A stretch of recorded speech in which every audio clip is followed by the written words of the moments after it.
Hey, welcome to No Dumb Questions. I am Destin. And I'm Matt Whitman. We is never go that formal. Why are you being like that? We're never going to do another intro again. That's why we don't do intros. They're hot garbage. Tell them what you were going to tell them. All right, so this is a weird episode because we're doing a live episode next week, and we wanted to cram one in here, right here. Cram it in the podcast hole for you. Yep, right so, we're going to talk about Bitcoin and language and what else? And a little bit of Eclipse stuff. Keep going back to the cramming.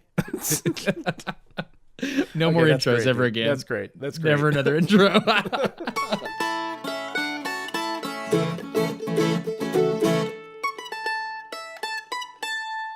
bought some Bitcoin. How did you do it? It's freaking hard, man.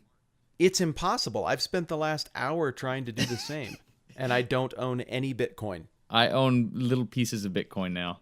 0.0001% of a Bitcoin. Did you use Coinbase? Yeah, okay, I did use Coinbase. I signed up following their parameters, got the confirmation email, clicked it, was like, hey, great. And they're like, your account is immediately canceled. Yeah. What?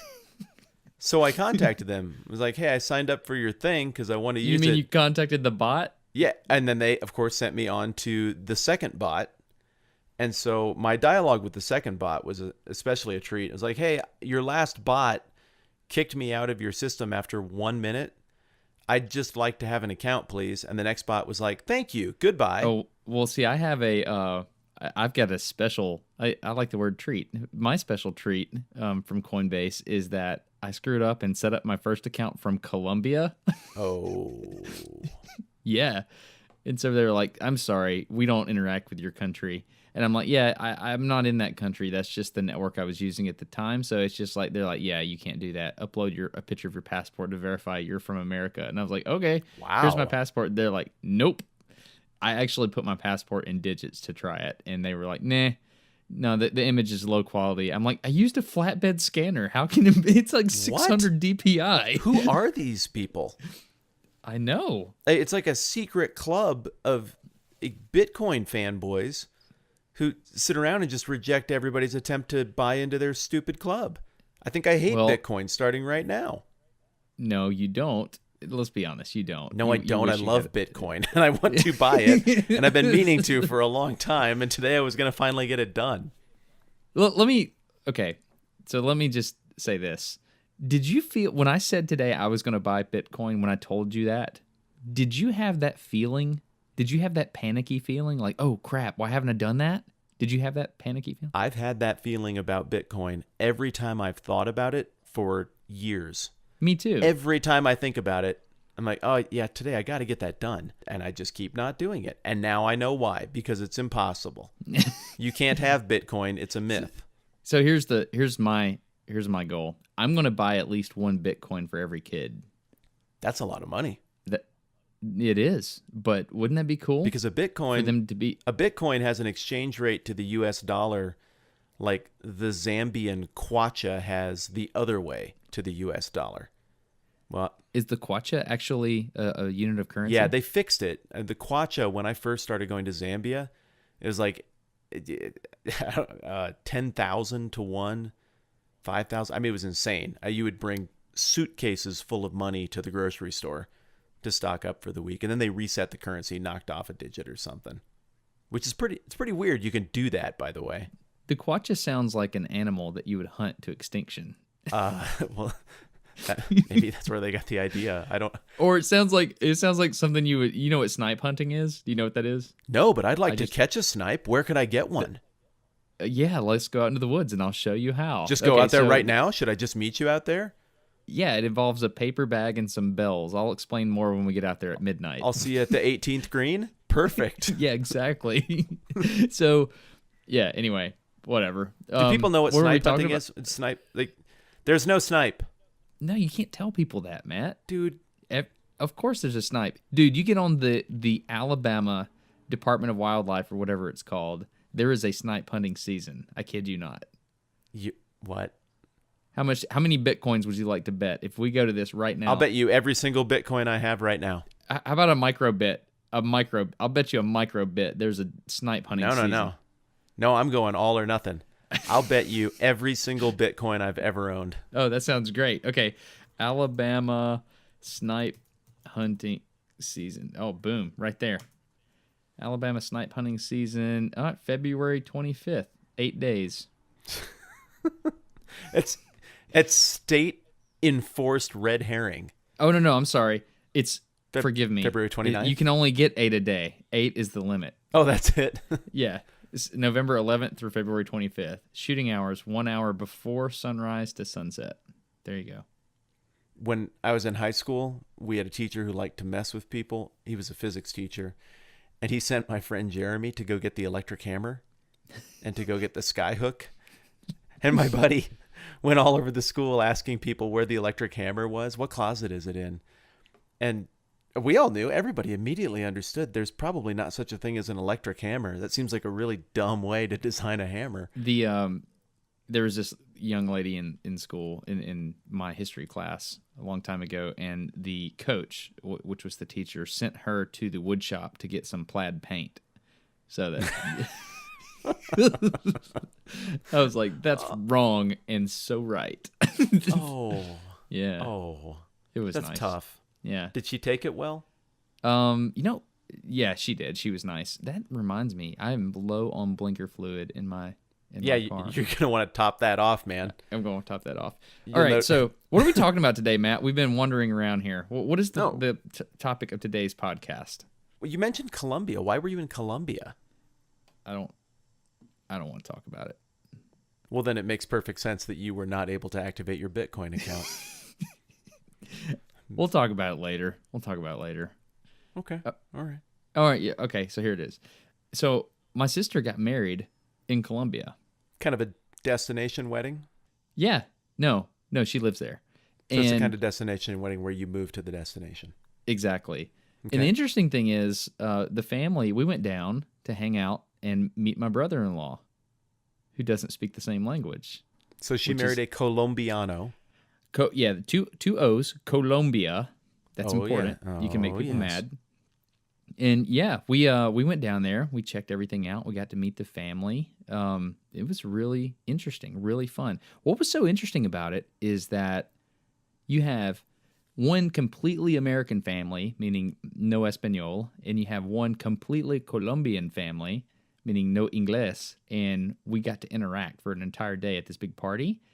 And the coolest thing, I get tickled even thinking about it. So Dad was all like nervous about meeting his dad, right? And then when it happened, like the moment it happened, they're the same person. They're the same person. They're both Darryl? No. Well, they have the same hairstyle. They have the same like girth to height ratio. They were wearing the same type of pants. The only difference, like I sat there for a minute looking to try to figure out the difference. I'm like, okay, there's two differences. Number one, his dad is wearing socks. Were they wearing sandals over their socks? They weren't wearing sandals over their socks. Okay, just checking. The other difference is the belt color. Like my dad's belt color was brown and his belt color was black. And I was like, other than this, they are the exact same person. The differences were that minute? Yeah. And then Dad got him a gift, and I was like, oh, that's neat. I wonder what Dad got him. And he opened it up, and it was a belt.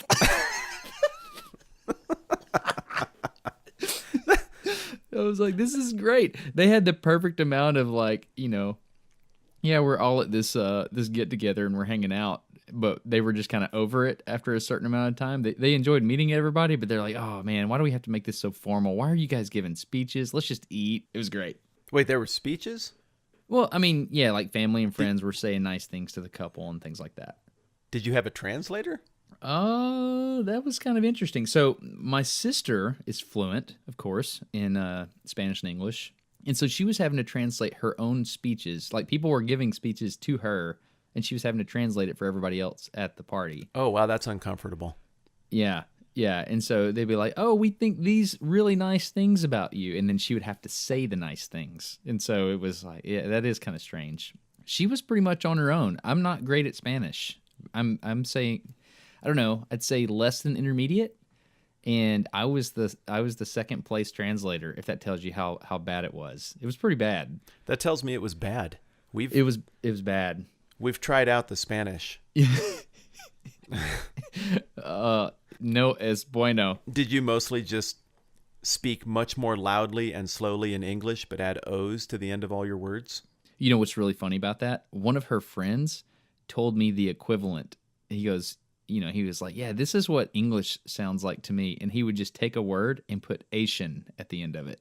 What? Like destination. He go, yeah, this is congratulations. And then he would say things like, yeah, I'm hungry Asian. Really? That's just what he said. I haven't heard that one. Well, he made it up. Well, but I mean, if that's how it sounds to him, that's how it sounds to him. When I go to Zambia, yeah, everybody thinks my name is Martin. Really? Why? Pastor Martin. What? Martin? How are you getting that? But everyone thinks it, so it's not. I don't think it's a joke. If it is, it's a very elaborate one, planned all across Zambia. But people hear me say Matt, and the way I hit that T at the end, they fill in their brain IN, so they're hearing Martin. Really? They just call me Martin, so I just go with it. When I'm in Africa, I'm Martin. Wow, that's interesting. My friend Eddie, who went with me to Nicaragua this last time around, he's full Mexican. He's first generation. He moved here when he was a little kid. He's like, you watch. I'm going to go to Latin America, and they're all going to call me Eric. Really? Like, well, no, they won't. Like, Eddie, Eric, it's not even close. Eric. Everybody called him Eric, and he just couldn't help it, so he just went with it. So now I call him Eric. That is weird. Dude, can you hear the bugs in the background? Can you hear those? At your place? Yeah, in Alabama, we in the summer we have these crazy bugs that just kind of go cyclical with their chirping. The cicadas? I don't know if they're cicadas or not. Maybe they are. They're really, really loud right now. No, I'm not getting that. We have. Hold on. I'm gonna move it. I want you to hear this. Hold on. I'd like to hear it. We don't get that in the West. You don't get that? I'm pulling the blinds up. I'm I'm committing radio sins now. Thank you for doing that. Hold on. No, we had cicadas in the Midwest, but not out here. Oh man. And they get intense sometimes. You know what we're doing right now, right? We're talking about bugs again. Are we? Can you hear that? Okay, be real quiet. I just leaned into my microphone like it's coming through the microphone. I'm not joking. What is the matter with my brain? Let me instead push these earphones in tighter. Here we go. There we go. Okay. Oh, yep. I got one. It kind of sounded cricket-like, though. Is that right? No. It's like a cacophony. It's ramping up and down. Okay, they're down right now. Hold on. They're. Okay, shut my door. Wow. All right, shut my door. Getting back to business. Okay. The two things that I miss, bug-wise, from being in the humid, sticky Midwest are cicadas and lightning bugs. Really? Cicadas make a cool sound. Lightning bugs are real cool to look at. That's awesome. Yeah, when I was a kid, we used to take out the big red bat. You remember the big red wiffle ball bat? Yes. Did you have those? Yes. Those are so great. You can hit somebody straight in the head as hard as you want, and it doesn't hurt because it's got the structure is designed by the most brilliant scientists of the 1950s to just absorb your cranium so that it looks horrible, but it doesn't hurt at all. And so we used to just hit each other in the head with that real hard to freak out older people. And then we realized we could also go lightning bug hunting and turn those things into glow bats. No way. Like, this is, it's horrible because those beautiful, innocent bugs are out there illuminating the sky to make perfect Little Mermaid lagoon-like romance for everyone to enjoy. And here I am murdering him with a bat. But it was cool, man. You just hit him again and again and again. You go rampaging around like some monster movie to the world of lightning bugs, but at the end you have this dripping, bloody, golden, glowing red bat. That's awesome. It's what childhood was like for me. Man, it reminds me of a sword I got in Zelda the other day. Tell me about your Zelda sword. Rub it in because you're further along than me. Well, have you ridden a horse yet? Oh, I did get a horse. What did you name it? What did you name it? I believe I named it Mr. Schlitz.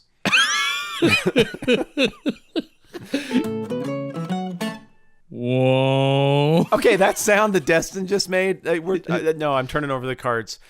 We pick obscure video game songs and sing them to each other when we are going into record jingling an ad each other in. so that we say jingle me in. Jingle me and in, then brother. We say, and then we say a video. We have to sing a video game song. Yep. And that was the temple when you walk into the Zelda temple thing. It gets your brain in the right place for talking about sponsorships. Yeah. Would you like me to jingle you in real quick? Oh, yeah. Matt? Could you? Would you please jingle me in? Whoa. How does that even count as jingling? That is not a. It doesn't. That's not a video game song. That is just a noise. A weird, It's about confusing noise. It's the only sound in the Zelda game that I know. But anyway, okay, you are now jingled in. Okay, Go ahead. thank you. Okay, so you went to Colombia and you took brand new luggage from our new sponsor, which is Away. Right. What did you think of it? How does it work? Okay, so it's Away Travel. Now, it's a carry-on bag. So I went with a backpack and this one carry-on piece of luggage, and I went out to California for a little talkie talk, and then I went down to Colombia, and it was really cool. So the thing I like about this, they've got this, I don't know, it's a built-in battery charger. Did you know that this was a thing? Yeah. No.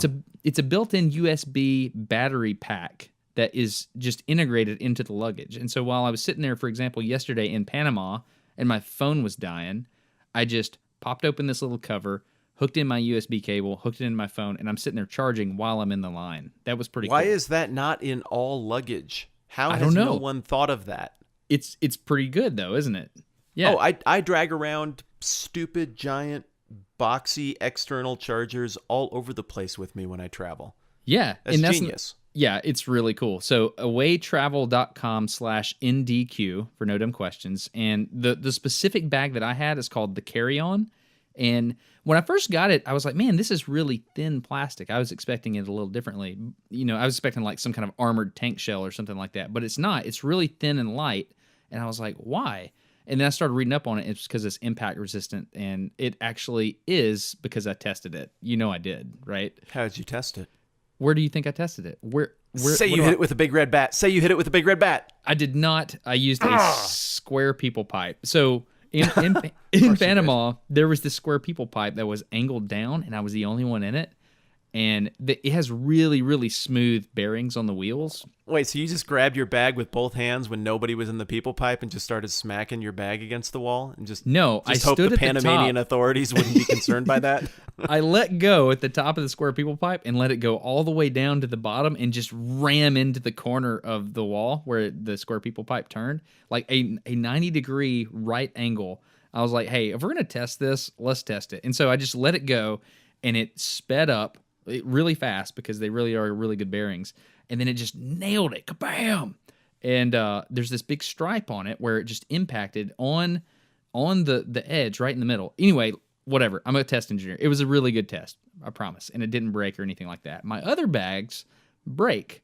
I actually have fractures in them. This one didn't fracture. I was cool with it. Also, did you test those by smashing them on stuff on purpose too? No, I just recklessly tested around corners where people could be walking. I just tested them by like putting them in my car and taking them out. And so whatever. You know the little carry-on bags with the handles that always break? Yeah, sure.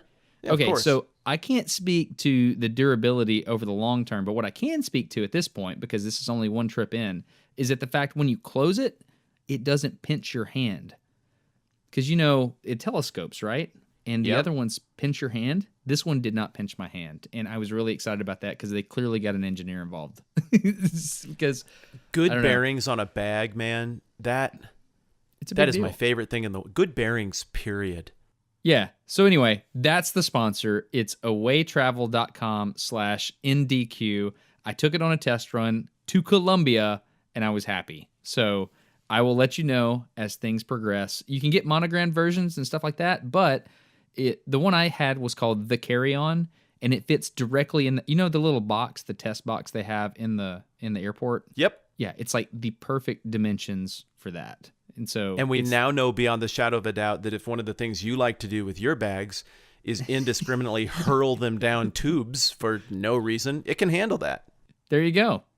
awaytravel.com/NDQ. That's the best ad we've ever done.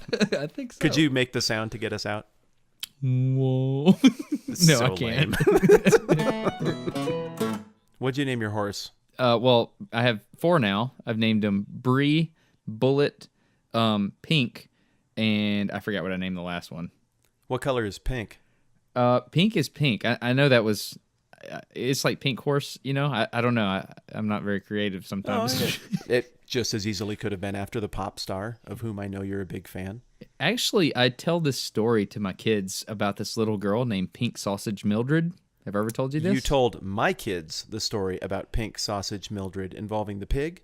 Yes, Pork Chop the pig. Oh yeah, you when I met told him them that story at that very modest, gross hotel suite we had to stay in Park City. Yeah, that was awful. But did they remember that?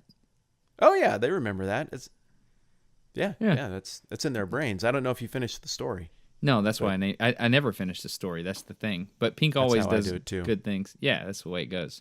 We should probably like get a topic and stick on it. What, are you kidding me? We're all over it. We're talking about Colombia and language barriers.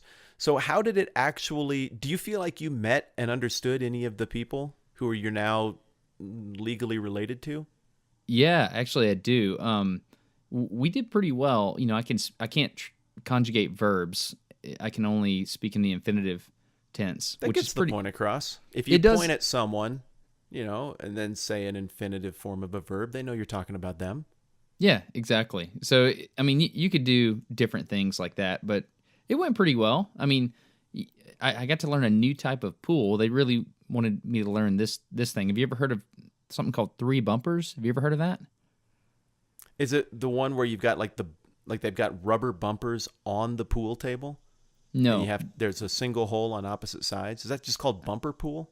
I think that's snooker. I don't know. I might be wrong about that. No, I think that's offensive. I think I am wrong about that. This one, there are no pockets, and there are four sides to the pool table, and there are three balls on the table, and it's a physics masterpiece. What you have to do is there's a red ball, a yellow ball, and a white ball, and there's one that you hit. That's like your cue ball. And what you have to do is you have to hit one of the other balls and then bounce it off three bumpers, like the three sides of the table, and then you have to hit the other ball. So you're trying to smash the other guy's balls. No, you're not trying to smash anybody's balls, Matt. What you're trying to do is you're trying to hit the first one, manage where it bounces off of that ball, and then manage three bounces off the sides of the table and align that to hit the third one. So it is a game all about coefficient of restitution, which means how far something bounces off of something, and you're trying to manage the angle. And when they called it effect, like when I don't know, when I play 8-ball or whatever, I always hit the ball right in the middle. But in this game, it was all about which way you spin the ball, which was fascinating. It was fantastic and fascinating because these guys really knew what was going on. It was very complicated too. And so you mean like by striking the ball, say off center to the right of the ball, right of center, yes, you're putting a English, yeah, forward spin, Spanish there. Yeah, exactly. And so that it hits the side and then it kicks off in a direction that wouldn't be achievable if you just went straight at it. Is that what you're saying? I mean, you're working it around angles that otherwise you couldn't work it around with that spin? No, not at all. Instead of just translating the ball from one position to the other and impacting it at different angles, you're translating and worrying about the spin or the rotation about the vertical axis. So when it hits the bumper, it'll kick off in a certain direction. You can make it hit the bumper and go left or hit the bumper and go right. It's very complicated, and I'd have to see it. Yeah, exactly. I shot some video on it. It was super, super complicated. But my point is I was able to successfully navigate that conversation in my Spanglish and get to the point where I understood what they were doing and I could predict how they were going to shoot. And it was pretty interesting. So competition is good for covering the language barrier. Yeah, but how do you handle that? Because you speak multiple languages. Like, let's say English. I know Italian is one of your languages, Spanish as well, and then you wouldn't say you speak Latin, right? Or Greek? Oh, no. Definitely don't speak Latin or Greek, but I can study in Latin and Greek if you give me a lot of time and lots of books. But you are a polyglot. So how does that work? Do you get to the point where you can speak Italian? Like, where you dream in it kind of stuff? Or, you just kind of muddle through it? For me, it ebbs and flows. So right now, I think I speak Spangtalianish. Okay. I'm a mess. Spanish and Italian occupy the same part of my brain, and I mush those two languages together horribly. I started switching back to studying Spanish so I could flush the Italian and get my Spanish ready to teach in Nicaragua. What are you going to teach in Nicaragua? There's a group of pastors down there in Granada, Nicaragua, and my church made a deal with that town where we go down twice a year and do basic theology and Bible, not so much from a singular perspective as much as just trying to provide more education, and most of all, to try to foster unity amongst people who think very differently about Christianity. So we're working with like 100, 110 pastors and their wives down there. So you just dump Italian. You're just going to dump Italian and you're going to go straight Spanish. I have to. I can't keep them straight. But I did really well with Italian while I was in Italy, and I think I can get it back when and if we go back next spring, which we're looking at. That's why I am interested in Bitcoin, because everybody could touch it and it has nothing to do with like one particular culture or language. I'm excited about that. I'm excited about it because it has no middleman other than that customer support robot on that app that I tried to download. Yeah, I don't know. So do you feel like currency divides us? What do you mean? Well, like culturally, do you feel like the fact that we have different currencies and different ways that we therefore conceptualize money, do you feel like that's an obstacle to us knowing people who are different from us better? I mean, what's the draw of having some kind of unifying currency? I don't know. I think there's danger in it, and I think it's good as well. Like, one of the dangers is we start tying ourselves to other less stable people groups, right? Like, for example, the European Union, when they brought in Greece, no offense to any Greek listeners out there, but when they brought in Greece, Germany acquired a lot of the financial burden for, making the currency strong, in my opinion. Oh, absolutely. Yeah. And so the UK back in the day said, no, we're not going to be part of the Eurozone. And so they were able to isolate themselves from that. Now, everything changes now, right? But not for their currency. Exiting the EU has dinged the pound, but they were on the pound before. They were on the pound during the EU years. They'll be on the pound after. Yep. So they've had enormous historical consistency that way. And the that Greece-Germany thing, that's the test case for what doesn't work, I think. Yeah, but I think that's the one negative to having just a unified currency. But, there's way more positives, I think. For example, it gets you closer to the Oasis and Ready Player One type scenario where you have credits. Which is your ultimate and final goal. Yeah, exactly. No, you know what I mean. That's all I want, man. I just want a holodeck. I want to escape into my holodeck. We just agree that this thing is worth something, right? That's ultimately what money is. Money is all about trusting in, something that doesn't exist. Money right? is truth, man. It's truth. What? The truest thing is that transcends all culture and all society, all of history, is that if I have a thing in my hand and I say, I'll sell it to you for 10 units, and you say, I'll give you 6, and I say, how about 8? And then we exchange the thing for 8 units, that is truth. That thing on that day was worth 8 units. The end. Money is truth? It's not the only truth, no, but it is one of the few things we really, really agree on. Yeah, we agree on it, but I think money's a lie. And the reason currency is a lie. Okay. Worth and value is truth. Yeah, but what are we talking about? We're talking about a currency. I guess I jumped topics slightly. But yeah, currency is tricky because ultimately somebody is in charge of that. Somebody makes rules about what it is, and almost everybody who's in charge of running a currency is going to manipulate it to micromanage an economy. Whereas with Bitcoin, it's designed to be not manipulatable by one party. Yeah, unless you get a bunch of it, right? And that's how like cartels work, right? Oil cartels, they just have a lot of control of a lot of the oil, and they make decisions by limiting supply or demand. Bitcoin has a limit, is my understanding. We need to It does. Look, let's just say this right now. I know jack squat about all this stuff. I'm not a financial advisor at all or any of this weird stuff. Agreed? Oh, yeah. Yeah, I hope no one in any way acts on anything that we're talking about in this conversation because we'll ruin your life. Yeah. I'm just gaming it out. We're just totally But- dudes talking, and we just have to upload these files to the internet. But Butts covered. yeah, butts covered. The interesting thing about Bitcoin is that there is a maximum supply that's going to happen. And there's an end date. It ends in like 2140. Does it? Wow. And so the interesting thing about that is that supply is going to be fixed at that point, but demand is going to continue to rise because babies keep being born, which is why I think it's wise for me personally to buy at least a Bitcoin for each of my children so they can be a Bitionaire. Well played. Is that going to be a thing? Bitionaire? If Brandtastrophe can be, I don't see why that couldn't.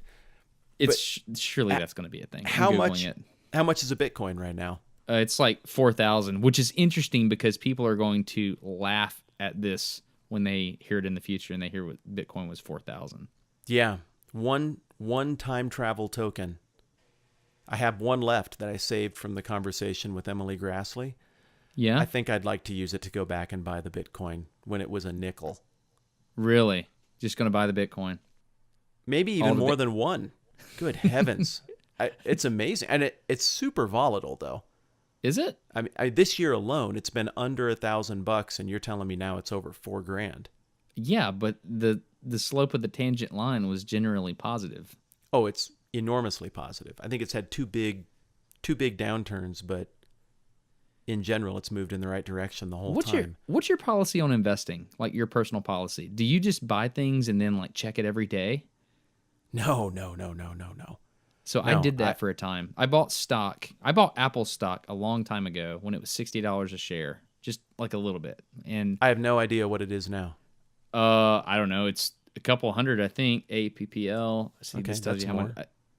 I still don't even. Okay, it's 161, and it got up to like 400 at some point. So what I do is I just buy an investment, which I rarely do, and then I will just chill. No, it never got to 400. I just made that up. Maybe? I don't know. The point is it went higher. So then you chill. Yeah. Tell me chill about the out. chilling. I chill out, and there's this website called the Motley Fool. Do you ever read the Motley Fool? I do. I was on today. Yeah, and so the Motley Fool says, buy your investments and then check it on your birthday. And Oh, really? yeah, I thought that was pretty interesting. And so That works. That's about what I do. yeah, so that's kind of what I do. My birthday is Christmas, so Yeah, I'm doing other things that day, yeah, but once a year. exactly. I think it's a pretty cool idea.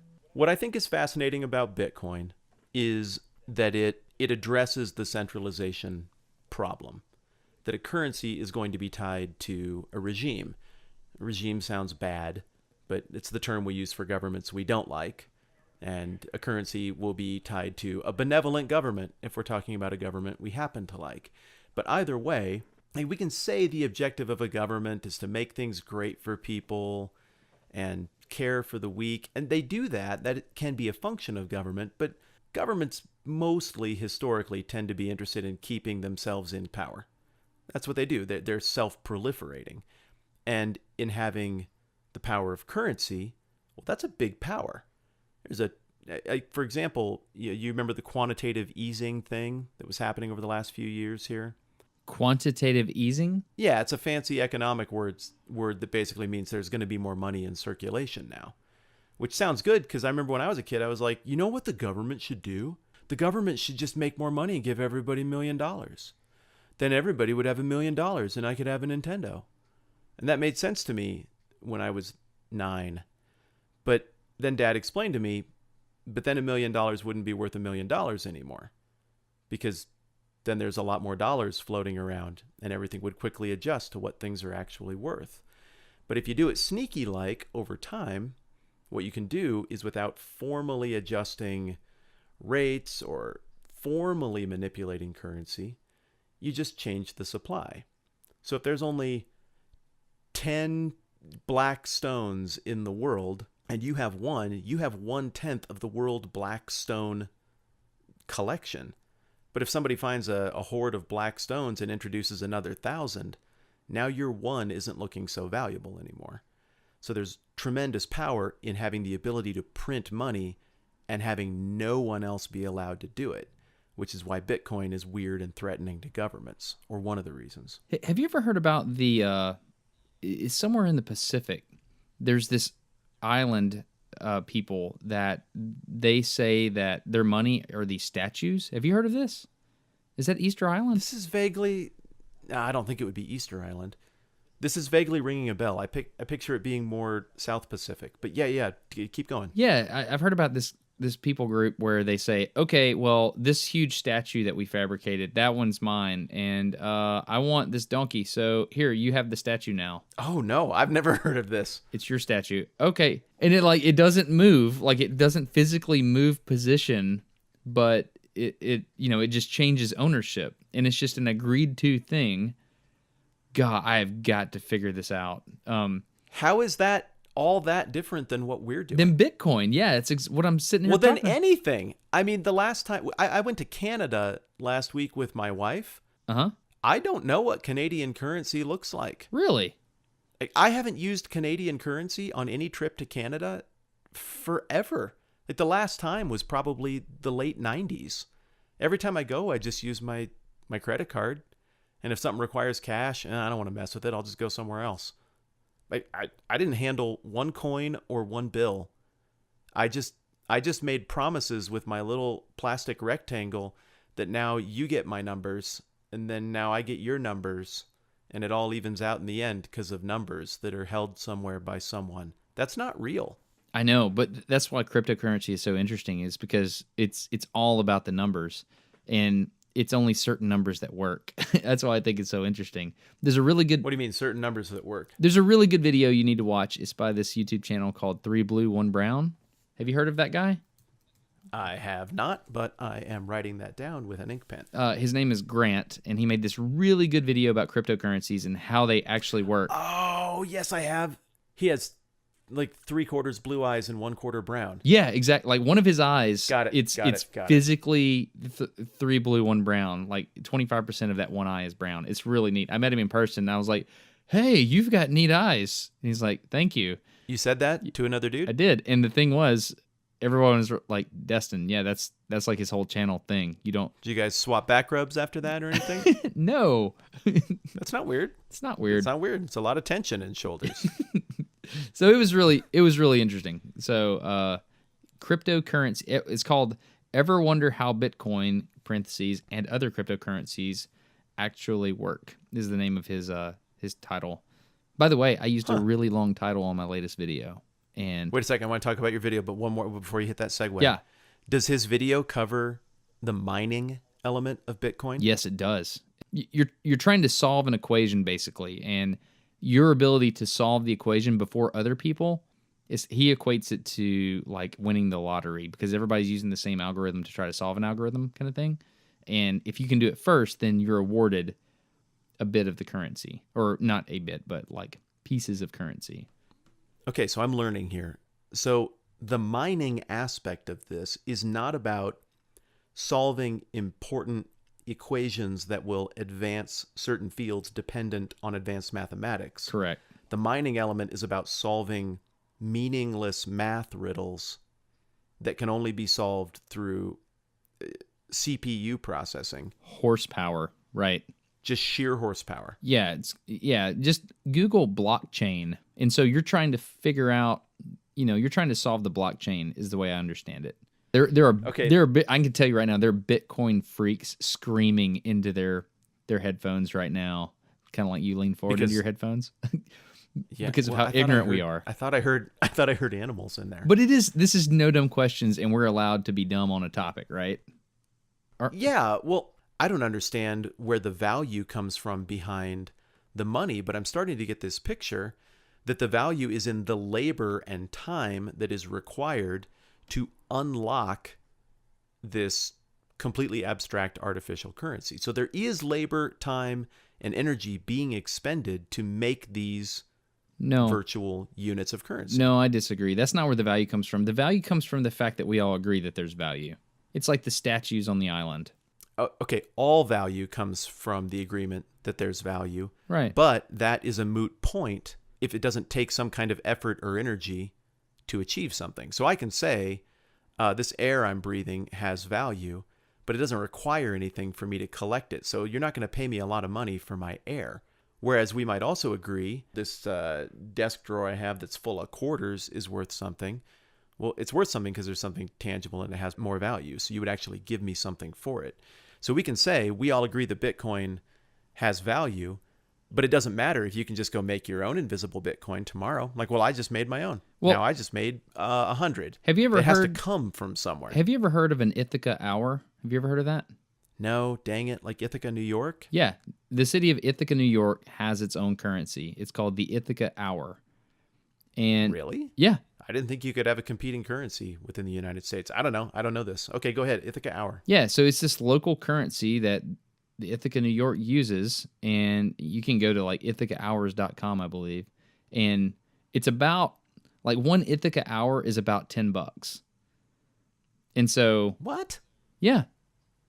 It's been around since like, okay, let me go to the Well, website. Ithaca predates the country, so they can be grandfathered in. It's been around since 91. That's it? It's what it says, yeah. But it's been around for quite a while, so people can pay people in Ithaca Hours. And if you think about it, it's pretty interesting because that solves the problem of minimum wage. I don't know. Hey, this is an hour of my time, and here's an Ithaca Hour. I'll give you an hour of my time to solve this thing. But Okay, so that was going to be my question. It's literally HOUR, Yeah. like an hour. yes, HOUR. That's the truth. That's what money is. Money is your time. Yeah, exactly. It's a representation of what your time, energy in your past was worth. Which I think is genius, right?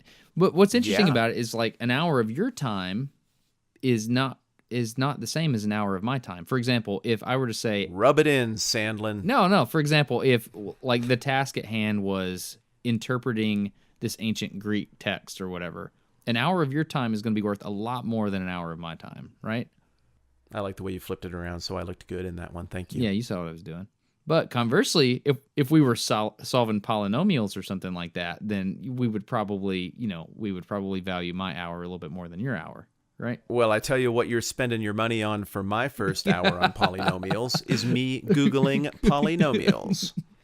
Yeah, Money well spent, sucker. they're like other nomials, only there's more of them. Oh, that makes sense. Yeah, okay. Oh, weird. I feel like my Greek would have come in handy on that one with the Look old at all these prefix. nomials on my desk. Golly, that's so dang many. God, lots Yeah, of you're nomials. right. Anyway, You're absolutely right, and we know this intuitively. yeah. But how do you think that solves the problem of? No, before I ask you that question, 10-second soapbox. This is Yep. what frustrates me about theft. That money represents people's past. When you steal from someone, you are taking what is left of their past. That's stuff that they banked from their previous life energy for the now. And so stealing is particularly dirty because you're stealing from a past version of a person. Life energy. So money is my life energy. It's not the money only is truth. life Man, I energy. think you've got some issues, brother. Well, what one is it second. really? Direct quote from Pastor Matt Whitman. Money Please. is life energy. Money truth. is truth. That's almost a direct quote. Taken out of context, you can make anything sound weird. No, I understand what you're saying. Money is, you can convert your life energy into money. That's a true statement. Yeah, or you can That's convert it interesting. into beautiful things that have nothing to do with money. But I can't sell my fond memories of my child's youth.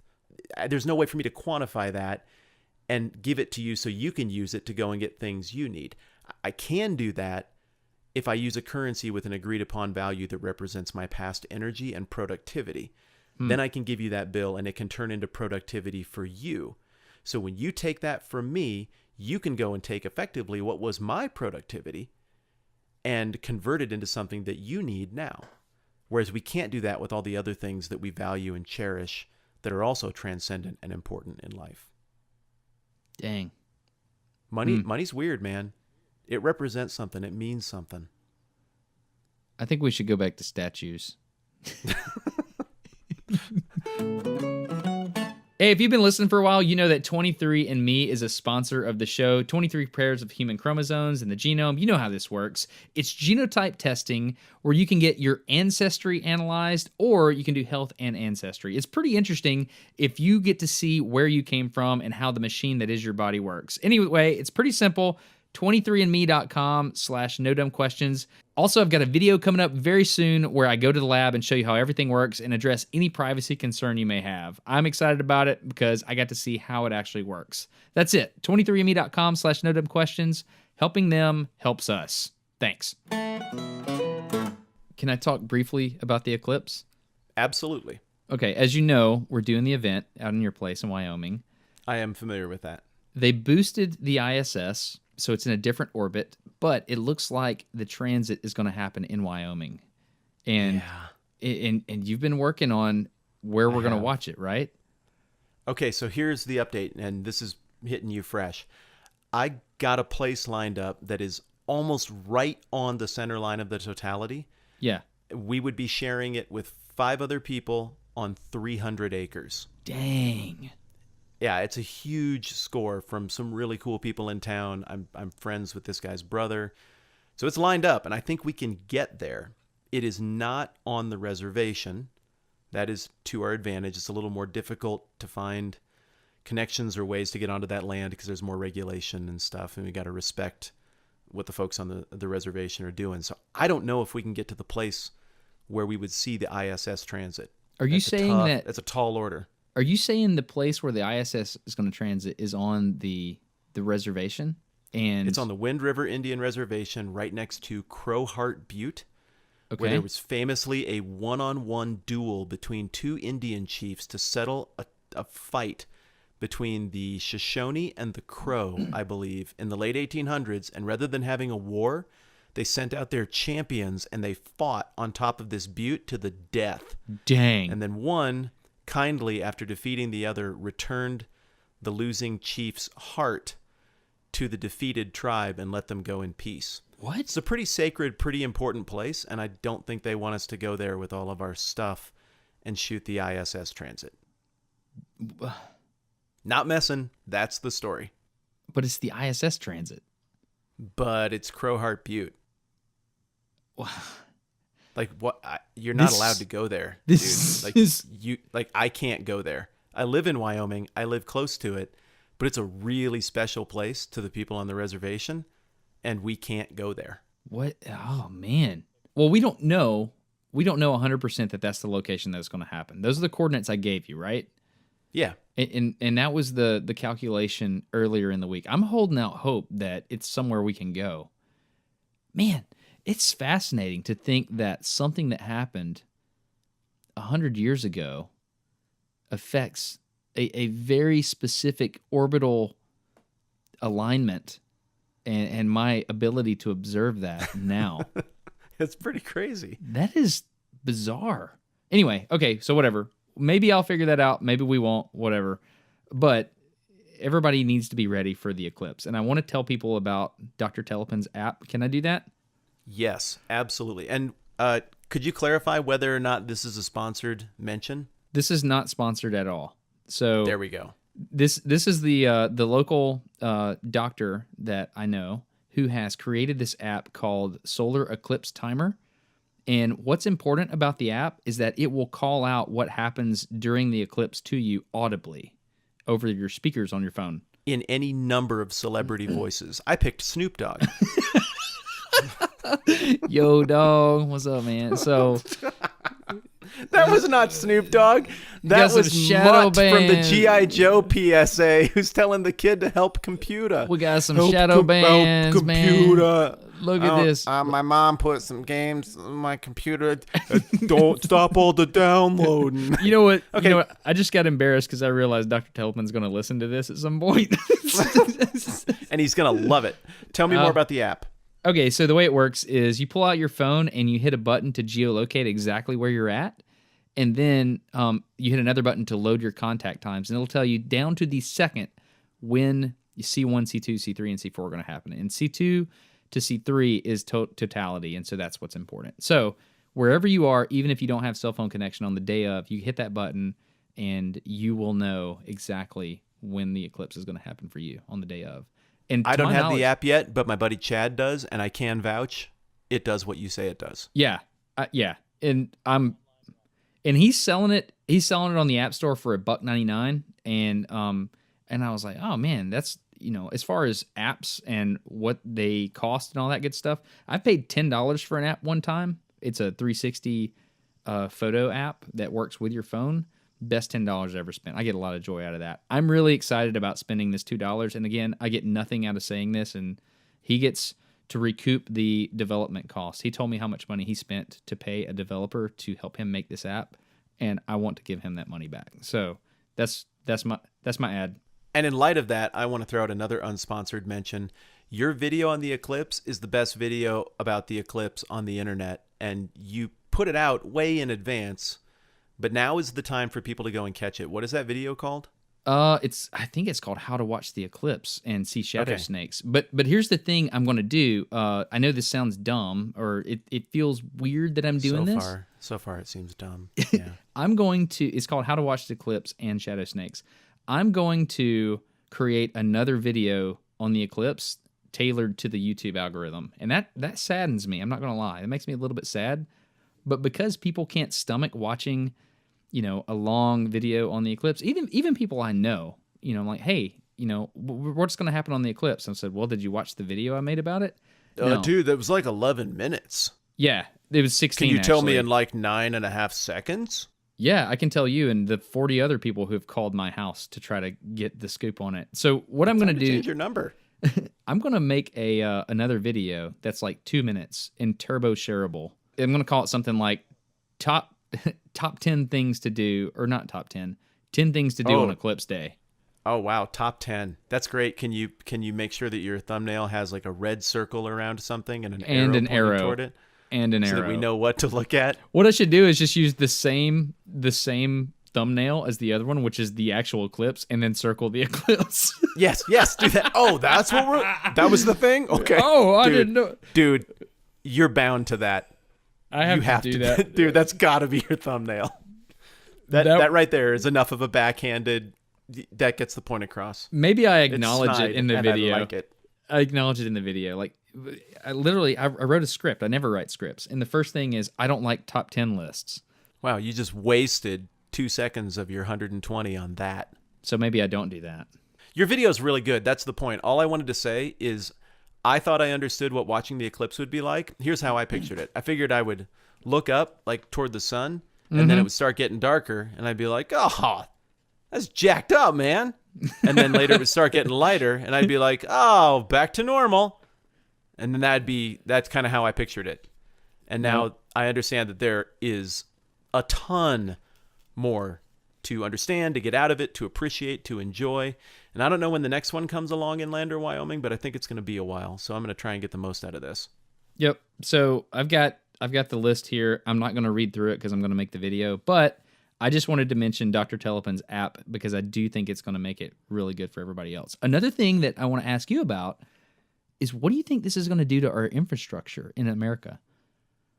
Like, what do you mean, the eclipse?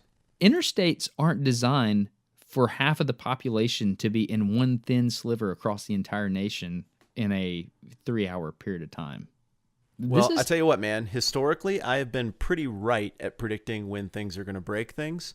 Yeah. I, for example, was one of the first people to correctly predict that the Y2K bug would destroy our infrastructure, and it did. So I expect the same thing to happen here. Right. I think, the news of how cool the eclipse itself is going to outweigh all of that.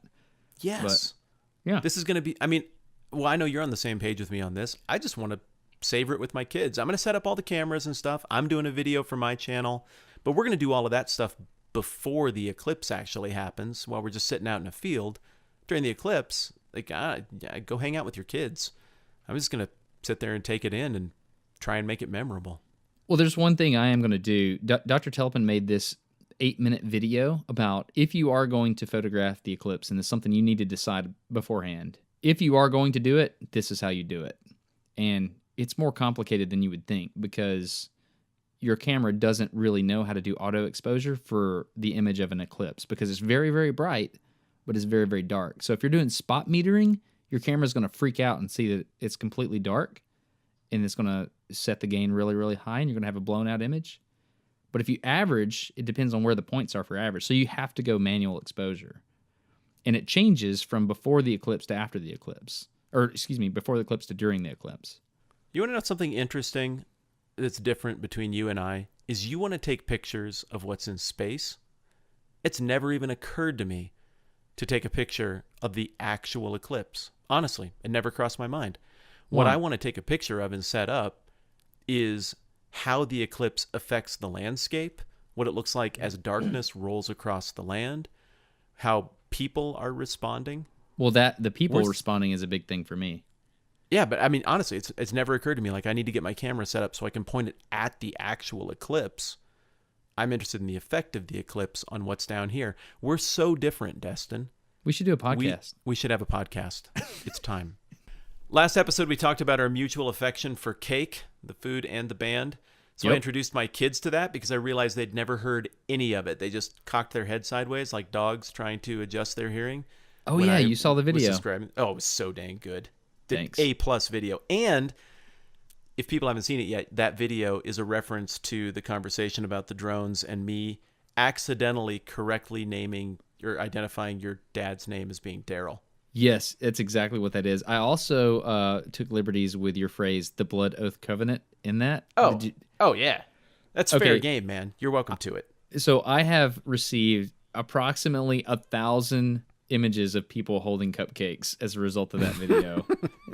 Because I said in there, in the super, super, super fine print, I just want to know that you read this, and the way to tell me is by tweeting me a picture of you holding a cupcake. So that was pretty good. What if we did something similar for roughly a month? I received at least one DM of girls running fast since that episode came out in July. And they don't get it. They're the wrong images of girls running, like little cute girls running through a field, frolicking with flowers. It's not it. I mean, athletic girls in dangerous situations that people just don't get it. Like shooting bows and arrows and stuff. But I secretly cried over every single one. That was really good. You got me just Okay, we need to round this thing out because I have a thing that starts in 1 minute, which means I'm going to be late for it. So the Twitters, we got @NoDumbQs. That's to follow the whole dang thing. What if people tweet us a picture of a little girl running with a cupcake? That's not possible. That picture doesn't exist. Okay. If it happened, they would obviously tweet that to @NoDumbQs, but that's where I'd put it. It's not real. Yeah, but nobody would want to do that. One, because it doesn't exist, and no one would want to do that because of the emotional breakdown I'd no doubt immediately experience. Because they'd have to go get a cupcake and give it to a little girl and then tell her to run. Yeah, I'm not well adjusted to the point in terms of social maturity to handle that. Okay, cool. But nobody could do that. Yeah. No, it's not going to happen. Got it. And I won't reply with pictures of me weeping because that's not going to happen. So that's good. @NoDumbQs, I'm at Matt Whitman TMBH. You are at Smarter Every Day. That one's really, really easy. But I have the personal @Destin Sandlin too. The Patreon thing is really fun. We get good comments over there. Yeah. There was one this last time around in response to the Darth Vader and Mickey Mouse ears episode. Yeah? Oh, yeah. It was the guy who forwarded along the illustration from The Art of Manliness of the guy girding up his loins, because we talked about loins and girding. I've seen that. That's a good one. Oh, it's fascinating. I mean, now I want a long skirt. I just want to go around like that all the time. Speaking of loins, in follow-up to our last episode, I did say hello to Jared the Butcher. Did you tell him to point at his loin? Oh, we were in mixed company, and it wasn't the right setting, but I told him I needed to hit him up for something later, and he gave me the nod and smile. I think he listens to the show now. I think somebody tipped him off. Really? I hope he's not too prepared, but he'll answer. He's going. And I will update What would be you. great? What would be great is if you never have the conversation. He just walks up to you and he just points at your loin. Hey, Matt, right there. That's right there. Jared, if you're listening, go touch Matt's loin. Just go touch it. He's a big, powerful man. I think it would be injurious. No loin touching. Okay, what else do we need to tell people about? So we got the Patreon thing, and the episode was sponsored by Away, with the suitcase that you can hurl Down the Square People pipes. And, and it can take it, and you can charge things with it. That's awesome. And 23andMe. And 23andMe. Yep. Cool, man. I got to go Sweet. tap out. I'm late to a meeting. Cool. Enjoyed it. Take it easy, buddy. Fun as always, brother.